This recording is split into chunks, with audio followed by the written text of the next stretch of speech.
Today we are going to begin a new chapter in history, that is Rise of British Power in Bengal. So in the previous chapter we learned about the various reasons for the decline of the Mughal Empire in India, where we studied about the coming of the Europeans was one of the reasons for the decline of the Mughal Empire in India. And as told to you, the transition from the medieval to the modern period in the Indian history begins with the decline of the Mughal Empire and the coming of the Europeans in India, which began in the first half of the 18th century. So in this chapter, what are we going to learn? We are going to learn about the rise of the British power. I told you in the class, Europeans had come to India as traders, and amongst them were the Britishers, the French, the Portuguese, and the Dutch. And finally, the Britishers were powerful enough to take over India. They defeated other European forces and they became a powerful group in India and conquered India, took over India and ruled India for more than 200 years. So in this chapter, what are the things that we're going to learn? We're going to learn about the British East India Company.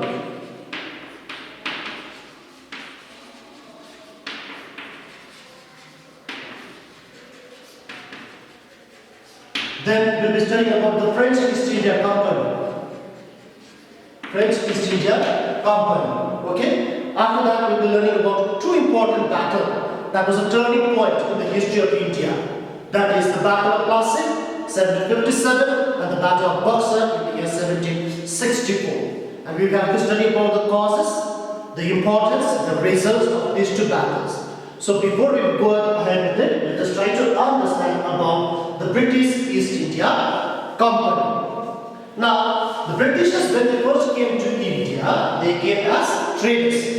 Okay? They came here as traders and set up its vertical foothold in our country. Now, when the Britishers first came to India, they came as a company. They came as what? A company. A group of merchants in the year 1600 BC, 1600 AD. Okay? A group of merchants, they came to India and they formed a company known as the British East India Company.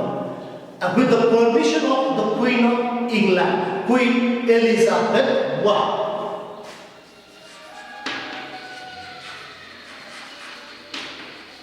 Okay? The Queen of England, Queen Elizabeth I, granted the group of merchants exclusive rights to trade with the East. Okay? And the group of merchants, they established a company in India which came to be known as the British East India Company. When? In the year 1600 itself. An exclusive right was granted by the Queen of England, Queen Elizabeth I, was given to a group of merchants to have trade, to do business in India. And the Queen herself was a partner or a shareholder of this company. So what happened? This group of merchants, they came to India, they bought the Indian goods at a cheaper price, sold them at the European markets and made enormous sums of profit. And the Queen Elizabeth herself also got a share because she was a shareholder and partner of this company known as the British East India Company. So, in the year 1600 they came to India and set up a company known as what? The British East India Company. And for the first time in the year 1612, this British East India Company set up a factory. Set up a factory in a place called as Surat. Okay? In the year 1612, the British East India Company set up a factory. Where? In Surat. In the year 1612. Now, we need to understand what a factory was. Can you tell me what a factory is? Those days, factory was more a place where goods and commodities were manufactured. Okay, the year I'm talking about is 1612. Factory those days, which was set up by the British East India Company in Surat was a warehouse or a storeroom, okay, where they could store goods, commodities which they had bought from different regions in and around the country. And it was also used as an office for the members of the East India Company, and it was also used as a residential complex. Okay, so what was a factory? A factory was a trading settlement. It was not a place where goods and commodities were manufactured. Okay, it was used as a warehouse, a storehouse, or it was used as an office or residential quarters for the members of the East India Company. So this way they started making factory in different places in India. The first factory was set up in the year 1612. After that they went to Pondicherry, they made a factory in Pondicherry, they made factories in different places in India.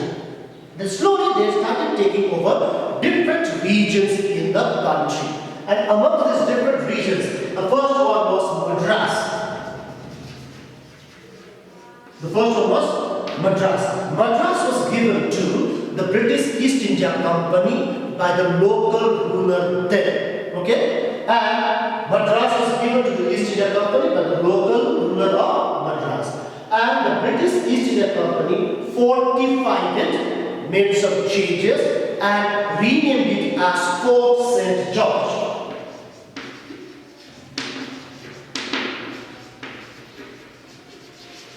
They named it as Fort St. George. Okay? This was one important region that the British East India Company got. What I'm trying to tell you is the British East India Company took over different regions in India through different policies. At times they fought with the Indians, but most of the time, most of the regions before they fought with the Indians were given, they got it as a gift, okay, and as a right. The second important region that was given or that the British East India Company got was Bombay. Okay, it was Bombay. Now, Bombay was a region which Prince Charles II had got as a dowry for marrying a Portuguese princess. The Portuguese were there before the British. So Prince Charles II had got Bombay, okay, from the Portuguese. And he lent this Bombay on a nominal rent at that time of £10 per year. Prince Charles II or Prince Charles II, who had received Bombay as a gift, as a dowry for marrying a Portuguese prince, gave Bombay to the British East India Company at a nominal rate of £10 per year. £10 per year at that time. Okay? The next important was Calcutta. Okay? And the next important region that they got was Calcutta. And they established the trading settlements, the factories in different regions such as Madras, Bombay, Calcutta. Once the British East India Company got Calcutta, they fortified it again, okay, and renamed it as Fort William. Fort William. Okay, so now these regions such as the Madras, Bombay, and Calcutta became important trading settlements in the southern, eastern, and western part of India. These are very, very important locations for the British East India Company, and these were known as presidencies.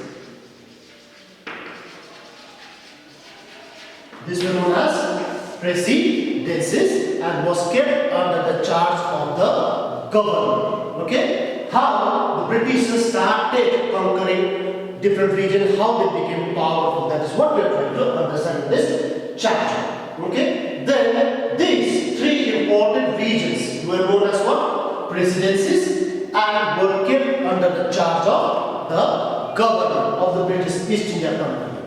Now, the next one, how the British became powerful, was Emperor Farooq Shah, a Mughal Emperor Farooq Shah, okay, granted, Mughal Emperor Farooq Shah was a later Mughal, granted the British East India Company duty-free trade in the year 1717. In the year 1717, Emperor Farooq Shah, Mughal Emperor Farooq Shah,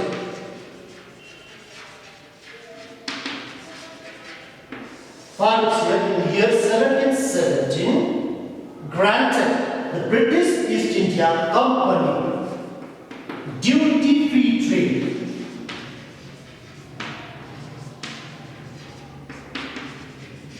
in the province of Bengal, which means the British East India Company now could carry on trade, buy and sell goods and commodities without paying any taxes to the Mughal emperor or the rulers of India. That is the meaning of duty-free trade. Okay? Now, Bengal was a very, very important province at that time. Okay? It is also known as the heart of India.